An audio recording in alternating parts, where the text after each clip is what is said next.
So we're just leaving Glenturret Distillery car park, but I wanted to point out that the buildings, you see how black they are? I think I've mentioned this before, but that blackness which occurs is completely down to the distillation of the whiskey. And I can remember when they used to paint them white, and they were always whitewashed. I've got a photograph of me and my little sister. I'm sure it was at warehouse number 6 when way back in about 1966, 67 time, I think it was, 67 maybe, standing. I'll try and look it out. I'm sure I've got it somewhere. But anyway, that's the story. So there used to be big blue doors. They were a bit wider than what they were. These ones are. This has all been done up in the last 20 years. But they were much larger, unless it was because I was so small. That's probably what it is, Andy. Yes. But these were all painted white. But so the sun doesn't shine much in this part of Glenturret, I'm afraid. In fact, in the winter time, it hardly sees the sun at all. There used to be a house over here. I must look at the picture of that as well. I've never understood why they knocked it down, but it was a fantastic old house. I must try and look out the picture. It'll be rather troublesome upload if you have to look for all these pictures, Annie. Oh well, maybe another time. So what we're going to do is we're going to veer left on this public footpath into the old Ochtertyre estate. So I have fond memories of this. I think I mentioned probably before, but this was one of the lodge houses for the estate. And what I used to do was come up here with come out in my father's post run, the old Morris van. I think I've told you. I think I have actually for some stage where I used to get travel sick in his car and sick in his letters and stuff like that, which annoyed him. Well, it didn't really annoy him, just it was rather frustrating for him more the thing. But anyway, look at the bamboo. So there's someone approaching. So this was the little shortcut they used to take in the postman from Glenturret over to Ochtertyre estate itself. And hiya. So what we'll do is lost my train of thought. I find there's a lot of interruptions when I'm on my camera.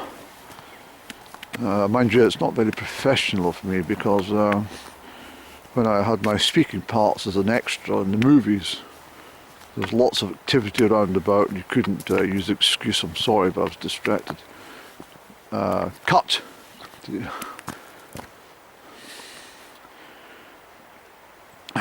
So, just to give you an idea, so if we come up this slope, as I say, you should come up here in the postman. But, Andrew, what are you talking about now? Oh dear. No, you're completely lost what you're talking about, aren't you? I do find that people are rather mystified about this handheld device that I seem to have glued to my left hand often. Shut up! Stop your nonsense, you! Stop it! Behave yourself!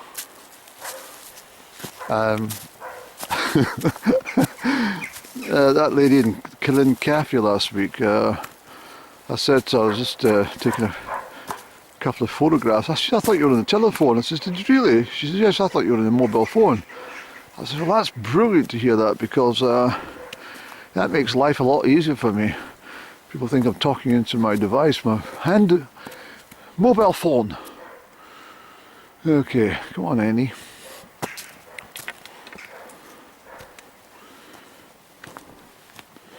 Right, let's stretch out. I should have been doing a better long distance walk than this today, but I said already I've been busy. I've got my cane with me. I love walking with my staff.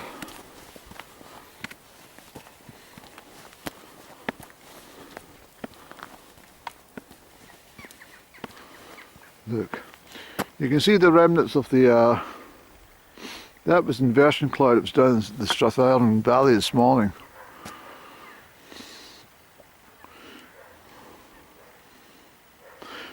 Oh yes, perhaps it's worth mentioning that this is called the Currach's Walk, and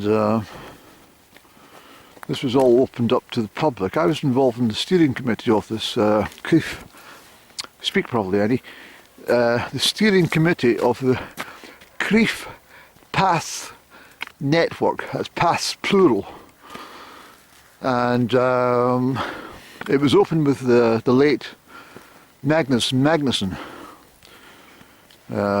We all gathered at the chalets up at the Crieff Hydro, and lots of the girls and boys all turned out in Victorian outfits just to celebrate the fact that there's been walking done in these parts for well over a century. You know, there's these purposeful walks. But all the landowners agreed that they could, people could start walking through the land as long as they behaved themselves and didn't veer off into the countryside. But I go everywhere. I don't care. I just go where I want to go. I don't go into people's gardens or stand in their greenhouses or anything, but I certainly take myself across every available space. In fact, when I look at this out this camera, think about this, Andy, really. There's not a thing that you've not walked upon over your years, not a thing. Even all this in here, everything. It's all been walked up that hill there. That's where I collect my larch leaves. Larch needles, more precise, in the springtime for a tonic. But let's go before the sun dies down too lowly, Annie. But isn't it spiffing? Absolutely spiffing, Eddie. Yeah, so anyway, so the past network was very successful, but I think it became too successful. And you get a lot of low vibrational people coming out now, and I don't like making low vibrationals en route. Very well, it makes my energy all go squiggly, and then when I used to encounter fairies on the footpath, or even chatting to horses or cattle or something, well, the energy's all changed after you pass a low vibrational person. It sort of interferes. It's like a radio interference on your transistor, or the old analog television. If you've got that fuzzy stuff on the screen, that's different energy, you see. So that's the sort of thing that happens when you meet a low vibrational person in the supermarket or on the street. You go all fuzzy. But what you do is you build up a reserve, and what happens is you are able to just walk straight through it. This is what happens with me now. I see a low vibrational person coming, and immediately my energy is locked out of them, and I can breeze right past them with no impact whatsoever. It comes from years of practice and meeting lots and lots of low vibrational people.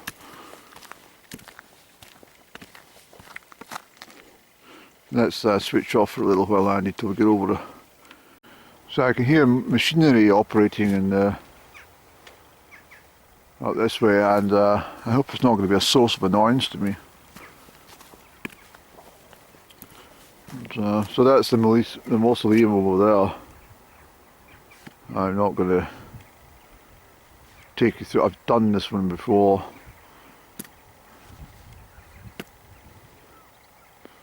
This is very pretty. Well, picking up on what I was talking about low vibrationals and stuff. I mean, I can walk into, like, I mention supermarkets quite a lot in my vocabulary because that's probably the only place now that I actually mix in mass with people. But I can be walking down one aisle and turn into the other and suddenly get hit with low vibrational energy and glance across and see some low vibrational.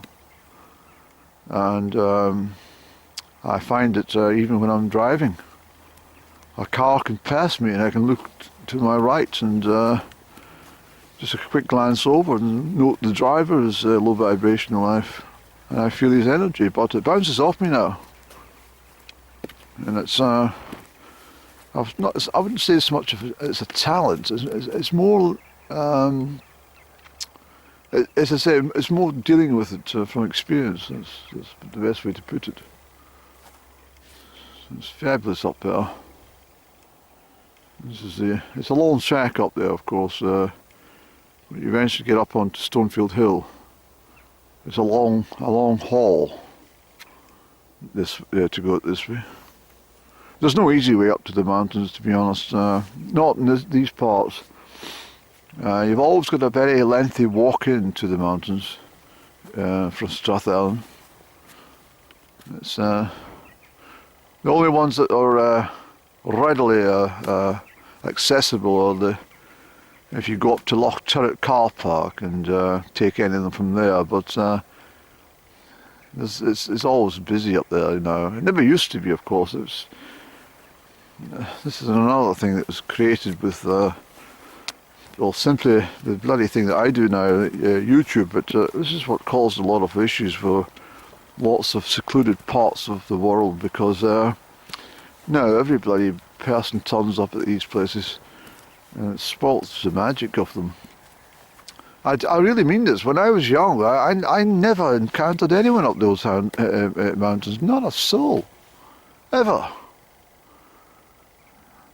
Never saw. I used to wander for, hours upon hours, and not a soul would I meet. And the only place you would get them is, and these are just people up at the Crieff Hydro and a lot of middle class people from the terraces and stuff in Crieff, and you meet them up the Knock and stuff like. But nothing, no problems.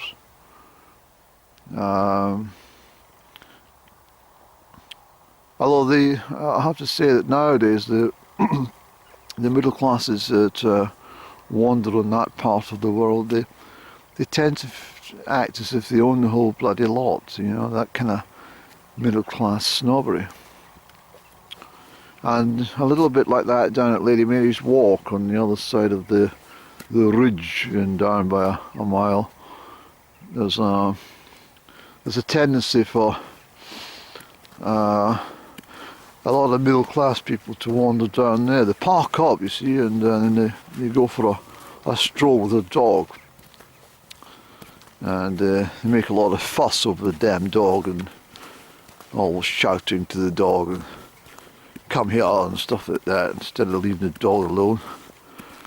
And it kind of spoils the whole atmosphere. The ducks and herons all take flight and the geese don't land. And if you pass them, you say hello, they just look at you. That's the sort of middle class snobbery I don't like. And then I certainly don't like meeting low vibrational people of any class, but as I say, I've learned to deal with it. So what we're doing, Annie, we're going to take ourselves down this route, and we're going to have a sort of circular walk of the loch, and the sun's still high, but it won't last forever. But I dare say, if you're out and about anywhere today, you'll be absolutely overjoyed at just how wonderful the light is. And this is something that's most wonderful, in my opinion, in the month of February. Early February, the light in Scotland is truly amazing. And late January, early February. But, you've got to get the conditions, of course, and it's the sun that does it. Look at this old oak tree. Come on, we'll have a little chat with this one. Hello. I'm not sure if anyone comes to talk to you, but I'm coming to say hello. Not sure what this oak tree's name is. Hey, Bubba. Hello, sir. Hello, sir. What a lovely old thing you are. What a wonderful tree. Yeah. You've been here a long time, eh? You've been here a long time. Look at the fantastic root system. See, look, this is a perfect oak to rest your wee buttocks upon. Get your back into that and sit for a short while and chat to the tree. It'll take away all the bad energy from you if you've got any. Let me just sit for a moment to prove a point here. So the tree will detect anything ailments within you, and the tree will absorb these. You see, you'll actually feel that if you once you become accustomed to these sort of little things that I do, you'll actually feel that the tree. You can feel the transfer of your energy both ways. So I'll sit a moment. In fact, I'll switch off out of respect to the oak tree. You see, that tree will remember me now. I promise you, that tree will remember me next time I come and sit with it.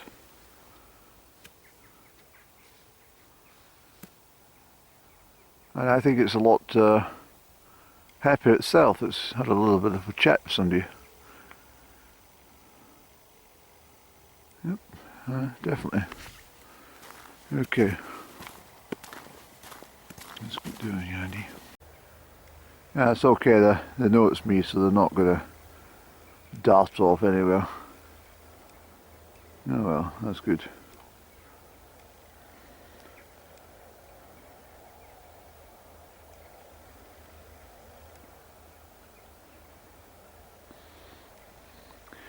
It just shows you that you know, when you get a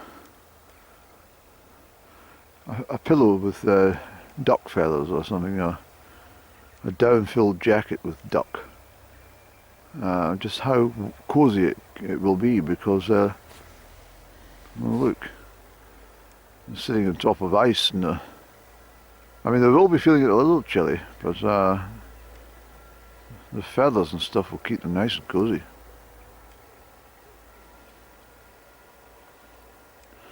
You don't see birds putting on an extra jacket. The blackbird or the robin or something, it's got the same clothes on the whole year. It's quite amazing. You know. So.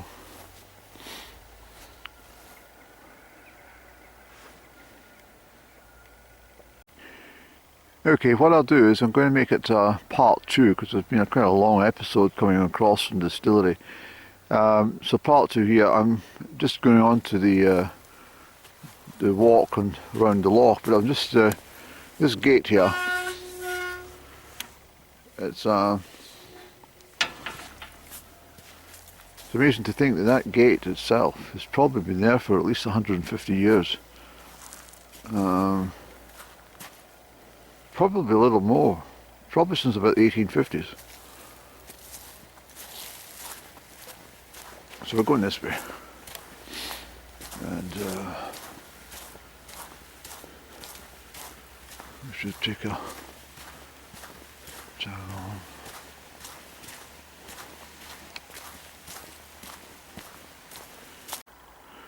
on. So here we are, and the loch is frozen.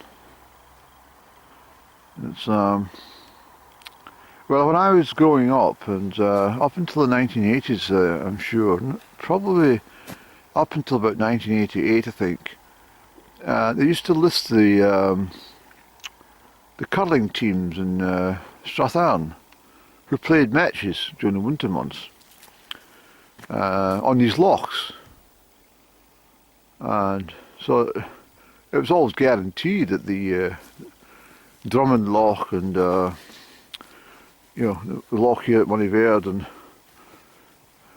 what else? There was Abercairn. They all had curling teams. I'm not really a curling fan. I have watched it in the past, but I mean, I think it's more of a spectator sport for pensioners who, you know, maybe sitting in their armchair beside a gas fire or something, you know,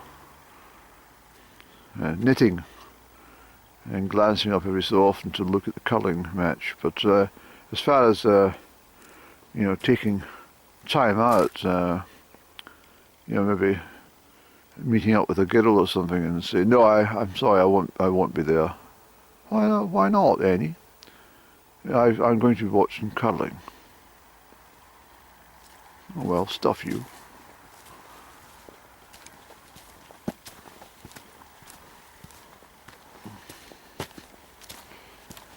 So we are making our way through the woodland, and I'll pick you up when the sunshine around here. I've got to keep my camera at hand because there are people walking, so I'll put my camera away for a second. Yeah, so it's completely frozen, and well, I say completely, you wouldn't want to walk in it just in case, but yeah, it's Castle Cluggy up here. It's the remnants of the castle. And another thing that yeah, I'm not sure if it's historic Scotland's got anything to do with it or not, but one of these quangos that do bugger all, get paid lots of money, but they don't do anything about telling people that this is here. I've got to say that I'm not a great fan of everything that's happened since these bloody nationalists got you know, the power. The bloody nuisance. I can't stand them actually, but what I was going to talk about was, oh, which way are we going, Annie? Come on, down this way. We're going to the castle that way. So there's a good picture of Castle Cluggy. It's a very ancient castle. It's not habited, but it's a very ancient structure, that one. Anyway, they don't really advertise it. That's Castle Cluggy here on the banks of Loch Monzievaird.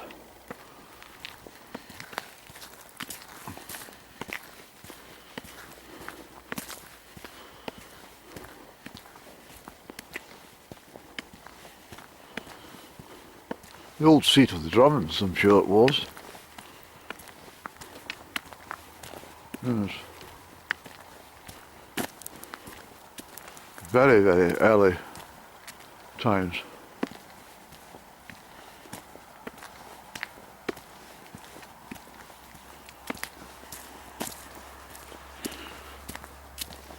There's a lot of silly things that the government have done in the last few years. One of them is bringing in bloody beavers to the river systems. And as everyone knows, beavers like to build dams, and as a result of this dam building by the beavers, there's a lot more flooding has occurred as a result of the beavers that they introduced, and no one can say why they brought the bloody beavers in the first place. Clowns. And there was a chap, well, I don't mind saying it because it's true. There's a chap called Jim Crumley. I think he lived up towards the Crieff area. He wrote for the Dundee Courier and also the Scots magazine, for DC Thompson. See? But I met him, I met him when I was doing journalism in Dundee. He came to interview us, or to be interviewed actually, by us. And he was rather enlightened by myself and another chap called Andrew. And, but this is when he was still sane, because latterly he put forward a suggestion which he was ridiculed for. His whole life's work went down in Swanee. But what happened was he wanted to introduce the wolves back into the countryside in Scotland. And people said, what the hell are you talking about? And he wanted the wolves back. And he had a lot of people who backed him up, but there's a lot more people said, you're a damn fool, Mr. Crumley. I'm going for a walk and bloody find a wolf comes out of the bloody bushes. So I saw that was it. But when I thought they brought the beavers in, I thought, hell, they're going to bring these bloody wolves in as well, but fortunately they didn't. This is oak. Lovely in the light, isn't it? Better say hello to this one. Hello. Yeah, Boo Boo. What a lovely thing you are. Really, truly. Such fantastic trees, Andrew, isn't it? Right, we're going to spin round and take the south bank back the way. It'll still be a little light the time we get back, but it is receding over the west, you see.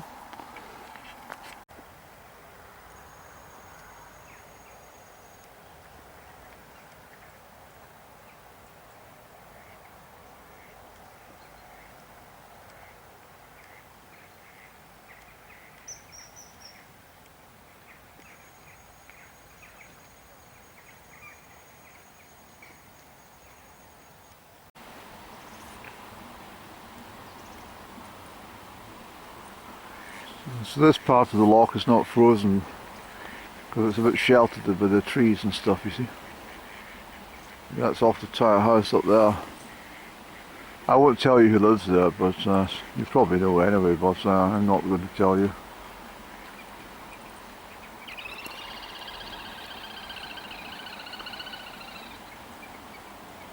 It's lovely to see the wildlife just so happy. They really are. They're just in their element.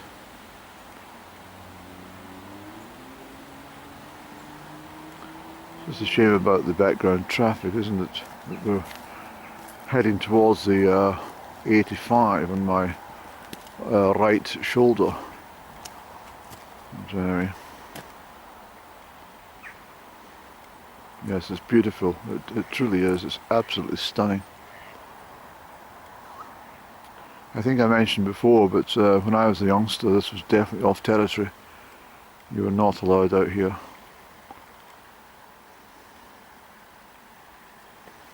Look at him, tried to land in the ice. No, he's in the water, got there. Yeah, she just couldn't come out here. Yeah, there was too many gamekeepers and stuff, and well, we just didn't do it. It was just I think in some respect it was a bit too far out, and we never got any money for buses. We never hitched out here. No. Yeah, that little one having a little wash. Yeah, it's down. It's just beautiful. It's good for you to see the nature, the wildlife. It's definitely good for you. So that's perhaps a better view of Ochtertyre House there, which was the original seat of the Murrays, stretching back a very long time. But unfortunately the last Murray, William Murray, very sadly blew his brains out. He was instrumental in inauguration of the Perthshire Festival Theatre back in the late 70s. And he ploughed a lot of money into it. And he had a lot of people who scrounged off him. A lot of what you call hanger-oners.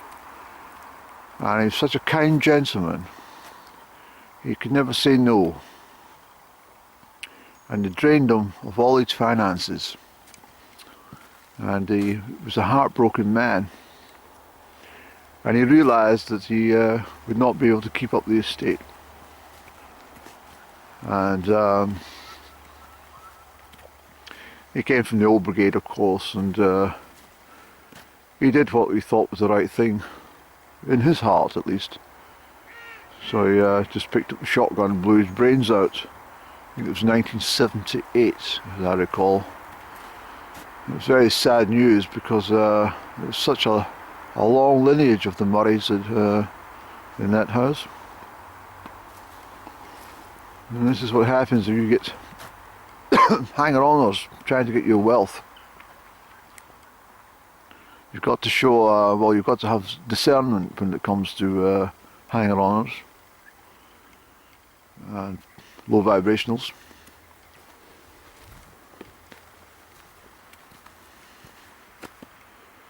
Yes.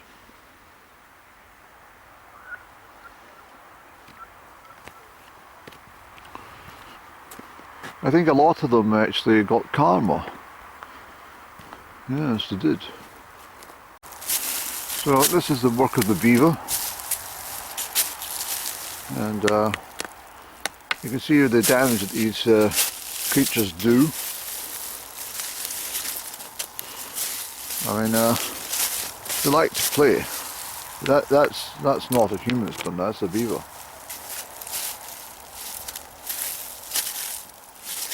See the teeth marks there. So I didn't film any more down at the loch side. I thought there was enough footage in chat. I'm just returning back now. It's 4 o'clock almost. It's a great time of year. And I don't know, I'm filled with memory. I say often, well, I was talking about my father coming down here in the post van and me sitting beside his letters and telling him I'm going to be sick, Dad. He says, we'll stop in a minute, and it was too late and it was all fucking over the place. But it only feels like yesterday, and I just feel so many things it drift through my veins. It was only yesterday. It doesn't matter, it's cross country at high school or playing games with my friends when I was a 9-year-old or something. I just, everything was only yesterday. It's very odd. And I'm not sure how many people actually have this similar thought, but I found it a lot in the last 18 months at least. Certainly in the last year, it's been there's such a realization that at the time, I've mentioned this often, there's no purpose to time. Not really. There is in the well, in the modern world. We need times to catch trains and planes and get to work in time and get up in time and what's this in time, all this sort of stuff has got to be on time. I just think time's totally irrelevant. The seasons aren't, but the time is that makes up the seasons, I find, are not really of any purpose. And this is why I find when I'm walking along, I could be walking 30 years ago or 55 years ago even.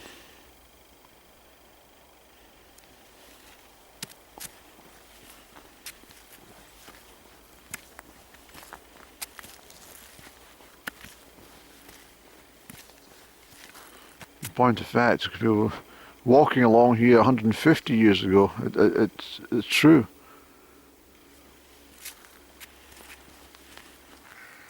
It's wonderful listening to the crows and the jackdaws return to their roost for the next evening. I want to get home too because I want to make sure that robin and the blackbirds have something to nibble upon before bed. I did leave stuff out this morning, but there's been a whole bunch of sparrows and crows were down, and starlings were there, and goodness knows everybody was down for a munch. But they're all welcome, and I think the news has spread. Where did you get those crumbs? Down at Henny's garden. Where's Henny's garden? Come, I'll show you. He's always got stuff out for us. Oh, look, and the word spread, and I'm quite sure that is a fact that they tell each other. But it's going to be a really hard frost tonight. There's no doubt about it. That bloody Met Office are lying. I've told them. I don't know who. I might write to my MP and ask them what the hell they're playing at. Telling you it's -2 when I knew it was -14.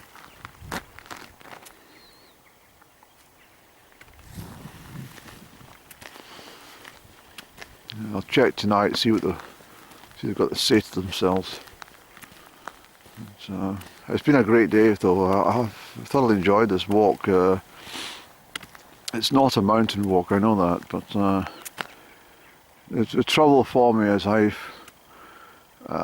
fire's lit and at home and things to dry off and stuff. But you know what I'm trying to say is things have got to be done in the home. It's not.